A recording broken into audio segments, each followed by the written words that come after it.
Students, whatever homework is given to you, you have to submit it on the very next day between 8 am to 1 pm to the given WhatsApp number, and it is compulsory to submit your homework as your attendance will be marked on the basis of your submission.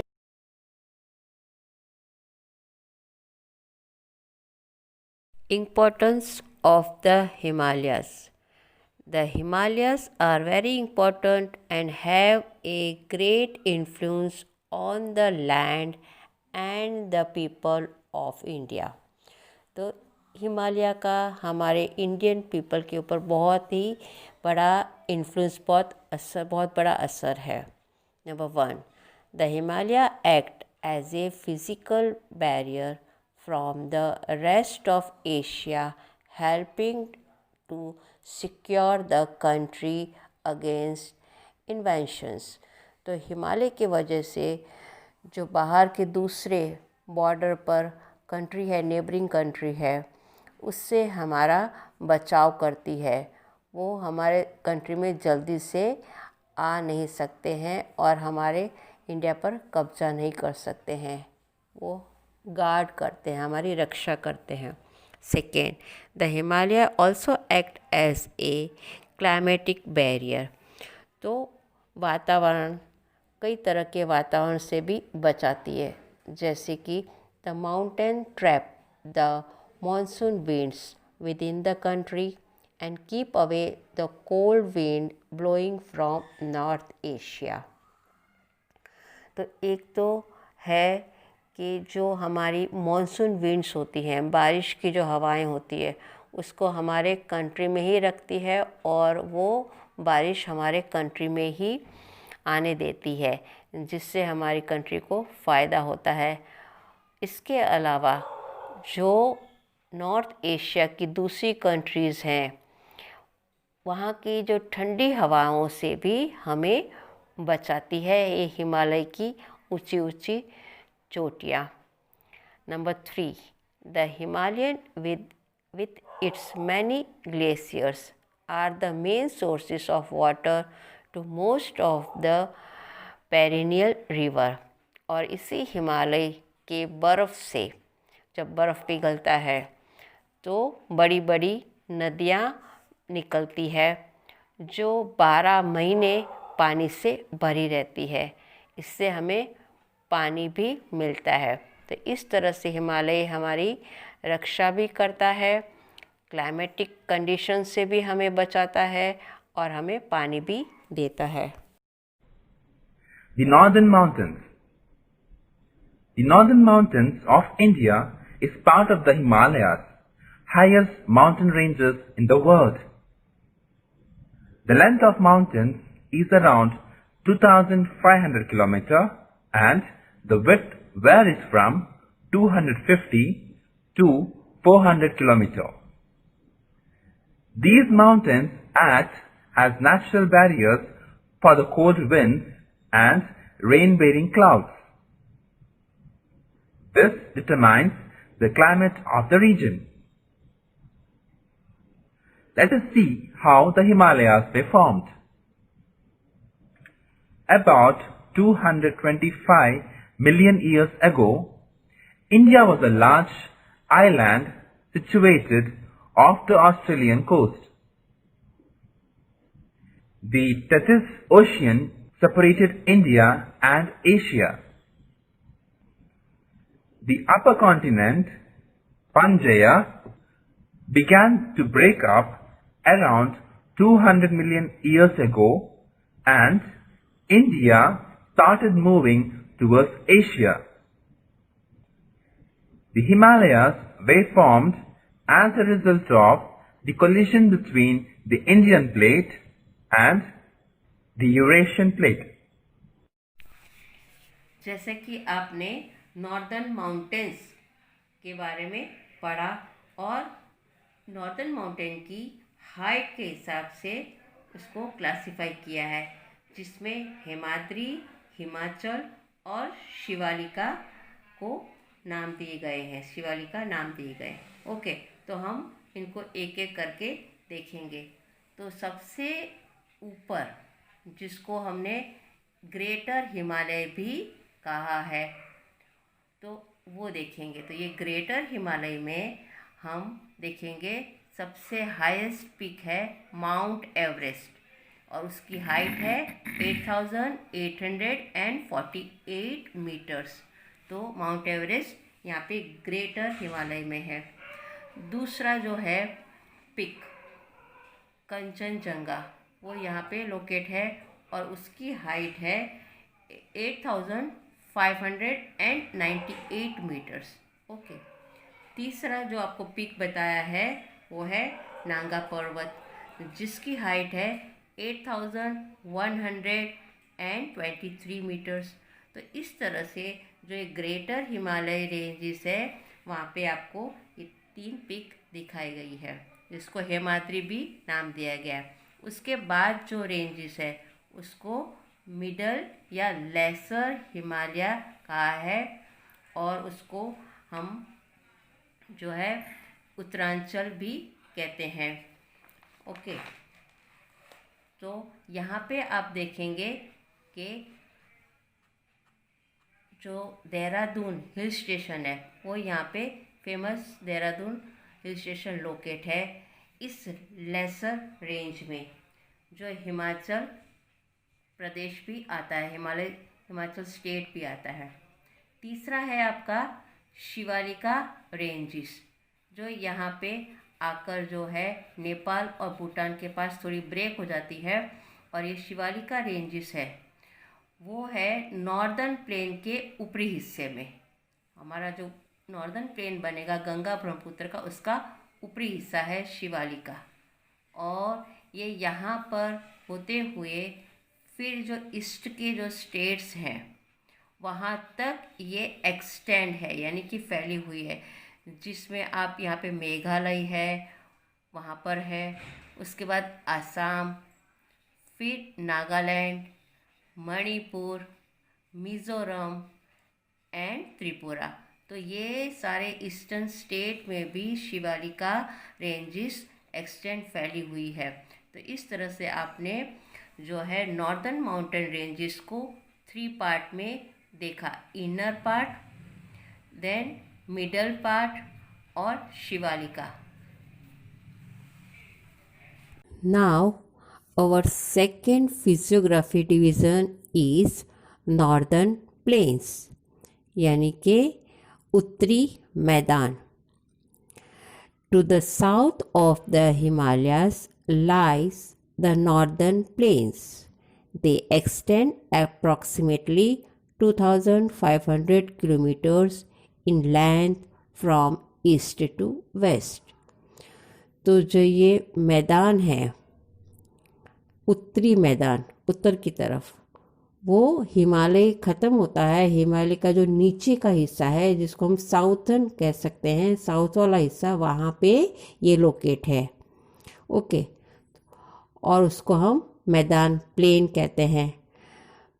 वहाँ पे बहुत सारी नदियाँ flow करती है। उसकी लंबाई है 2,500 kilometres from east to west, यानी कि पूर्व से लेकर पश्चिम तक। इसमें 2 मेन बेसिन है, यानी कि तट, नदी के जो तट होते हैं, किनारे होते हैं, तट का प्रदेश होता है, उसको हम बेसिन कहते हैं। 2 river basins, the Indus basin and the Ganga Brahmaputra basin. तो इंडस जो पाकिस्तान की तरफ है वहाँ का मैदान, और एक है गंगा और ब्रह्मपुत्र से बना हुआ मैदान। इन दोनों मैदान से बना है हमारा नॉर्दर्न प्लेन, यानी कि उत्तरी मैदान। Now second paragraph, the plain are flat and made up of fertile alluvium soil laid down by the rivers. तो ये मैदान बहुत ही उपजाऊ है, जो नदियों के द्वारा लाई हुई मिट्टी से उपजाऊ बना है। Indus, Ganga and Brahmaputra are their tributaries. तो इसमें इंडस की यानी कि सिंध नदी, गंगा और ब्रह्मपुत्र की ट्रिब्यूटरीज, यानी कि उसके अंदर छोटी छोटी नदियाँ और जो मिल जाती है गंगा नदी में, उन नदियों के द्वारा ये मैदान बना है। Due to this factor the northern plain of India are densely populated, और ये बहुत ही उपजाऊ है, यहाँ पे बहुत ही अच्छी फसल होती है, इसलिए यहाँ पे डेंसली यानी कि बहुत ही आबाद है, बहुत ही यहाँ पे पॉपुलेशन पीपल बहुत ज़्यादा रहते हैं। The northern plain can be further divided into the Indus valley plain and the Ganga Brahmaputra plain और बेसिन। तो इस तरह से आपने पहले ही देखा कि ये दो भागों में डिवाइड है, इंडस वैली प्लेन और गंगा ब्रह्मपुत्र बेसिन के नाम से ये जाना जाता है। तो इन दोनों को बारी बारी से हम अब देखेंगे। फर्स्ट है Indus valley plain. This plain is drain by the river Indus and its tributaries. तो ये जो इंडस वैली है, जिसको इंडस रिवर है और उसके अंदर जो दूसरी नदियाँ मिलती है उनके द्वारा बना है। तो उनके अंदर कौन कौन सी जो दूसरी नदियाँ हैं वो है चेनाब, झेलम, रावी, ब्यास एंड सतलुज। ये पांचों नदी पंजाब की है और इसीलिए पंजाब नाम भी पड़ा है। A major part of this plain lies in Pakistan now, और इसका ज़्यादा हिस्सा है वो पाकिस्तान में है, आज के पाकिस्तान में। Okay, this fertile area was the cradle for one of the earliest civilisation, और यहाँ पर हमारी बहुत ही पुरानी इंडस वैली सिविलाइजेशन है, वो यहाँ पे देखने को मिलती है 4000 साल पहले। The Indus valley civilization which was established around 400 years ago. तो इस तरह से इंडस वैली प्लेन में ये 5 मेन रिवर्स आपको देखने को मिलती है। नाउ द सेकेंड जो पार्ट है इसका Ganga Brahmaputra basin. The Ganga Brahmaputra basin is drained bye the river Ganga and its tributaries. तो गंगा के साथ जो छोटी बड़ी नदियाँ मिलती है उससे ये बना है, जिसमें यमुना, घाघरा, गंडक, कोसी, सोन एंड दामोदर है, and also bye the river Brahmaputra and its tributaries. और ब्रह्मपुत्र के अंदर जो दूसरी रिवर मिलती है वो है तीस्ता, सुबनसिरी, बरेली, धनसिरी एंड दिहिंग। तो इस तरह से ब्रह्मपुत्र हकीकत में हमारे इंडिया की नहीं है, वो दूसरे देश में से आती है। हमारे जो हिमालय के ऊपर के जो देश है, भूटान, नेपाल, उस तरफ से ये आती है और हमारे भारत में ये ख़त्म होती है, बे ऑफ बंगाल में आकर ये मिल जाती है। तो इस तरह से ब्रह्मपुत्र में भी जो रिवर्स हैं वो है तीस्ता, सुबनसिरी, बरेली, धनसिरी एंड दिहिंग। तो इन सब नदियों से ये प्रदेश, जैसे कि आपने नॉर्दर्न प्लेन के बारे में समझा, जो 2 भागों में डिवाइड है, Indus valley plain and the Ganga Brahmaputra basin. Okay, तो इंडस वैली प्लेन में कौन कौन सी रिवर फ्लो होती है और गंगा ब्रह्मपुत्र बेसिन में कौन कौन सी रिवर फ्लो होती है वो हम देखेंगे।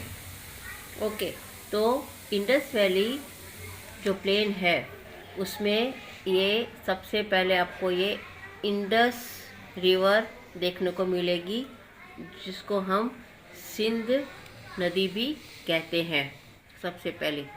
उसके बाद जो है झेलम है, चिनाब है, रावी है, सतलुज है और यहाँ पे ऊपर की तरफ ब्यास रिवर भी है। तो इस तरह से ये इंडस वैली की मेन 5 रिवर्स हमको देखने को मिलती है और ज़्यादा से ज़्यादा भाग इसका पाकिस्तान में हमें देखने को मिलता है। इसी तरह से अभी गंगा ब्रह्मपुत्र जो रिवर है उसका प्लेन जो बना हुआ है उसकी रिवर्स को हम देखेंगे। तो यहाँ पे गंगा रिवर है जो हिमालय में से निकलती है और उसकी ट्रिब्यूटरीज यानी कि उसके साथ जो नदियाँ मिल जाती है, ओके, तो उसमें से आपको यहाँ पे देखने को मिलेगी। तो सबसे पहले हम देखेंगे यमुना है, okay, then Ghaghara, then Gandak, Kosi, Son and Damodar.